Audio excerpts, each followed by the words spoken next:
This episode is brought to you by Buzz Vacation Rentals, a premier property management company in Houston and Galveston. Give Buzz a call today if you need help in managing your short-term and vacation rental properties at 281-549-8432 or visit their website at buzzvacationsrentals.com.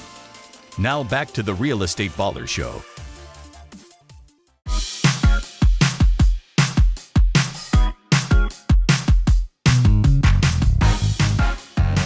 Hey, welcome to another episode of the Real Estate Baller Show. If you're new here, my name is V. Lee. This is a show about real estate investing. The purpose is to help you to reach your financial freedom in real estate investing faster.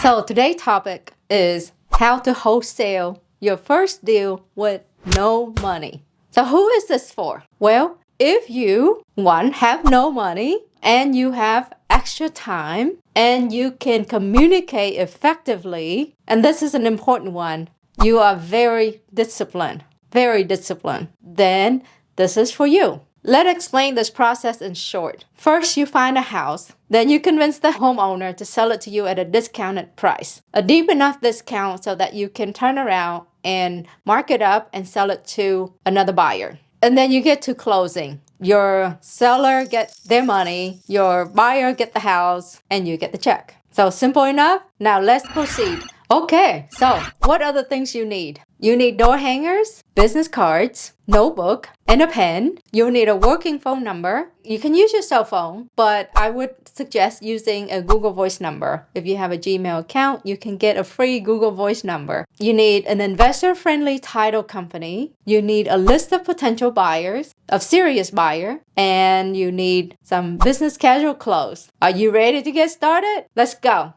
List of buyers. How do you get this list of buyers going? Well, for starter, you can start by attending your real estate investing meetup. There's a lot of meetup everywhere. So you can attend your local meetup, talk to people there, ask questions. Hey, do you do deals? How many deals you buy? If I bring you a deal, what does it need to look like? How soon can you close? Are you happy if I'm making $100,000 on an assignment fee? Are you okay with that? So ask those questions. Take down their name, phone number, and then ask other people about those people. Because you don't need a lot. You just need a few serious buyers, okay? The other longer way is you actually can go through your county records to find out who had bought a house in the neighborhood that you're gonna target. Who has bought a house recently in that neighborhood. And you can skip trace those people information. It's just a little bit longer process. So that's how you can build your list of buyers. Now, don't be that lazy wholesaler and call into one of these national home buying business line, okay? And also, iBuyers. They don't buy from wholesalers. So don't try to wholesale it to iBuyers either. So you really need to get your list of buyers. And again, you don't need a lot. You just need a handful of serious buyers. Okay, so you got your list of buyers. Now you're excited. You're ready to go find your deals, right? So how the heck do you find a deal? Well, there's many ways. You can go look on the MLS, but once the house gets to the MLS, there may not be any meat on the bone for you to wholesale. And you can't really wholesale a deal on MLS anyway because of the financing restrictions and whatnot. And then there's a real estate agent involved. So don't try to wholesale deal from the MLS. That's a big no-no, okay? So where do you start? You can start with your own neighborhood. You can start by writing some handwritten notes. Hey, my name is V. I'm interested in buying your house. I pay cash. Call me. And then put your phone number down. Put your Google number there. And, start with walking around the neighborhood. Put on your jogging shoes. Put on some decent clothes and put out your notes everywhere. Have your kids to help you write these notes. And if you have a little bit more money, maybe you can print some door hangers and put your phone number. Make sure it's a working phone number, okay? Get that going. Start with your own neighborhood. The more notes you put out, the more door hangers you put out, the more chances you get. You can also do yard sign. All of these methods are old school, but they're effective. Now, doing the door hangers, like the handwritten note that you do, you're not going to buy 100 houses a year if you're doing this by yourself. But, it'll be okay if you buy 1 to 5 houses a year, right? So for yard sign to work, you gotta be diligent. And again, lately there's a lot of restrictions. The cities, they don't really like yard signs if you're in the city. So you gotta be careful about where you put out your sign, because you can get fined from doing yard signs. On the weekend, place them out on Friday evening and pick them up on Sunday afternoon, and then do that again, the same area for several weeks. You got to be very disciplined. Remember, this is one of the key. It doesn't cost a lot of money, but you got to do it repeatedly over and over and over again. It's all about the numbers. You do it enough, somebody will pick up the phone and call you. Okay? So you can start keeping notes or door hangers in your car. Anytime you drive anywhere and you see a sign of a distressed property, you can stick your note or your door hanger there, and hopefully they'll call you. But if you don't do it, you won't get the phone to ring. When I first started, I actually wrote handwritten letters to all of my neighborhood. So I did get a house from it. So there you go. Okay, so you got that phone to ring and the owners agreed to meet with you. They gave you the address. They answered you some questions about the conditions of the home and this and that. Before you go out and meet with them, you need to figure out what the house is worth. We call it the ARV. And what it's going to cost to get it to retail or rent-ready condition. Okay, so those are the numbers you got to figure out. You can use tools like Zillow, Red Bell. If you're in Houston, Real Estate IQ has a pretty accurate estimate of the ARV as well. These tools can help you, but here's the thing with Zillow though. They can be substantially inflated. So just be careful when you use your Zillow number. Okay? So that can help you to figure out what it's worth. If you enjoyed this episode so far, do hit that like and subscribe button now so that we can keep giving you tips on real estate investing.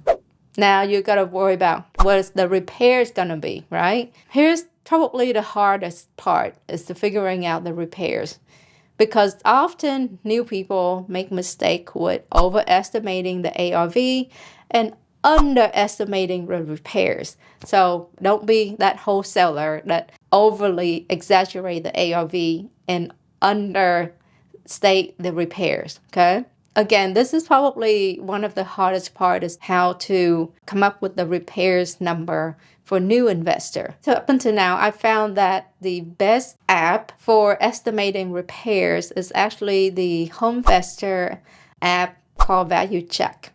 And unfortunately, it's only available to franchisee. There are several apps out there or spreadsheets that you can download. You can come up with your own spreadsheet. You can come up with your own estimate of repairs. Remember, this is all just a ballpark, okay? And I'll tell you what, if you estimate the wrong cost of repair, you'll find out really quick when you're trying to wholesale the property.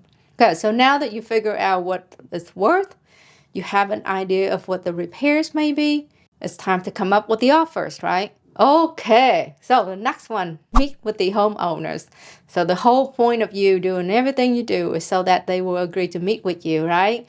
So make sure that when that phone rings, you answer that phone, you ask the right questions, and then your goal is to set up a meeting. So here you are, showing up to this meeting with the homeowners, right? This is where you need your business casual clothes. Unless you're buying $1 million house, I don't think you need to show up in a suit. I bought many houses because the guy show up in a suit. So don't show up in a suit unless you want to be labeled a sleazy salesman or if you're buying $1 million house or so. So be casual, be nice, be professional, and treat people like people. So meet with them, be on time, talk to them, provide a solution. Find out why they want to sell to you, an investor. So here you are meeting with them. Now you got to figure out how to come up with the offers, what to offer, right? So most investors will use a quick formula like this. ARV times 70% minus repair equal to the offer, okay? But remember, you're trying to wholesale, right? Everyone else is going to be using somewhat of the same formula to come up with their offer. So your offer is going to be a little bit before that 70% of ARV minus repairs for you to make any money. So you go in, you make your offer, they agree. Whoopie-doo, hoo-hoo, yay! They sign a contract with you. All the hard work is done already if you've done it right. Here comes the easy part, because if you get the right deal, you will find the buyer. And I'm serious. If you're in Houston, if you follow this and you get the right contract, come to me. If your number is legit, I'll buy them. Now you go to your buyer, right? Your list of buyer that you already have. You ask them, hey, I got this deal. What would you pay for it?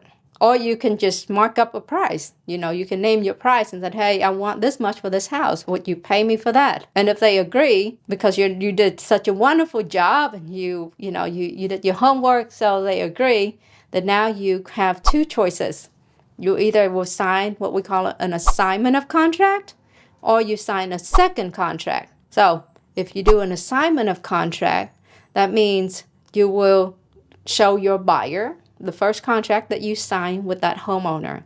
And then there's a one-page assignment form, and it says, I assign this contract to XYZ LLC for $5,000. Or the other way is to sign a second contract, and your buyer will not see your first contract that you signed with the seller. That first contract is the AB contract. Now you're signing the BC contract. You selling it to the buyer.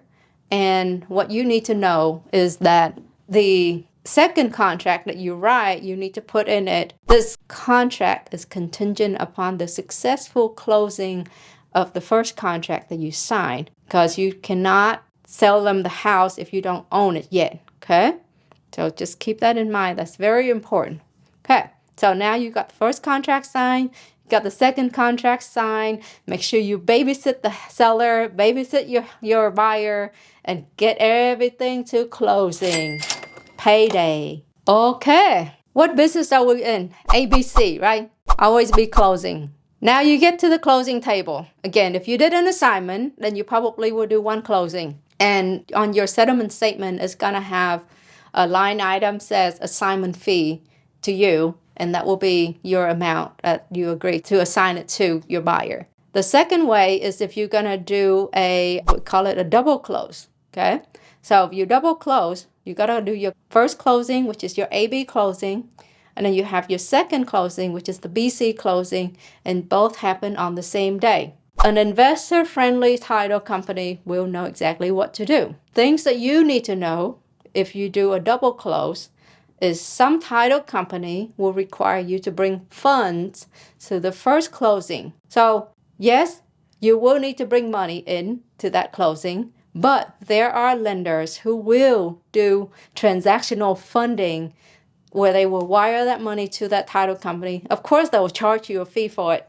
And then when the buyer fund that second transactions, then everybody get paid and everything gets settled out. So congratulations. That's it. That's how you wholesale your first deal with no money. Thank you for watching the Real Estate Baller Show. If you find value in this show, hit that notification bell so that you will never miss another show. Also, leave us a comment below. Let us know about your real estate journey. Thank you, and see you in the next episode.